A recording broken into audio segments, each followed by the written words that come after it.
कीर्तनाला जात असताना उभ्या ट्रकला टाटा सुमोची धडक, 3 जण जागीच ठार तर 3 जण जखमी. अहमदपूर तालुक्यातील किनगाव आंबेजोगाई रोडवरील दगडवाडी जवळ उभ्या ट्रकला पाठीमागून टाटा सुमोनं धडक दिल्यानं टाटा सुमोतील 3 जण जागीच ठार झालेत तर 3 जण गंभीर जखमी झाल्याची घटना 15 सप्टेंबर रोजी सायंकाळी 8 वाजताच्या दरम्यान घडली.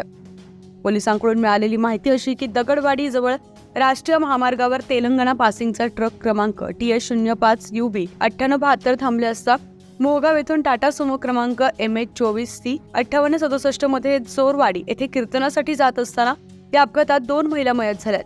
विजयमाला गंगाधर शिरसाट वय वर्ष 45, सावित्र हरिभार शिरसाट एक लहान मुलगी प्रगती ज्ञानेश्वर शिरसाट अंदाजे वय 4 ठार झालेल्या प्राथमिक माहिती समोर आली आहे व जखमींमध्ये टाटा सुमो चालक अच्युत शिरसाट, जयश्री ज्ञानेश्वर शिरसाट व एक मुलगा गंभीर जखमी झालाय. त्यांना पुढील उपचारासाठी आंबेजोगाई येथील दवाखान्यात पाठवण्यात आले.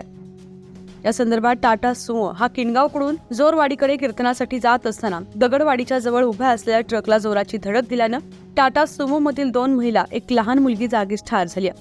अपघातास्थळी किनगाव पोलीस स्टेशनचे पोलीस निरीक्षक भाऊसाहेब खंदारे व सहाय्यक पोलीस उपनिरीक्षक गजानन टोटेवाड पोलीस कर्मचारी घटनास्थळी दाखल झालेत. पुढील कारवाई करत आहेत. न्यूज 15 मराठीसाठी असलम शेख, लातूर.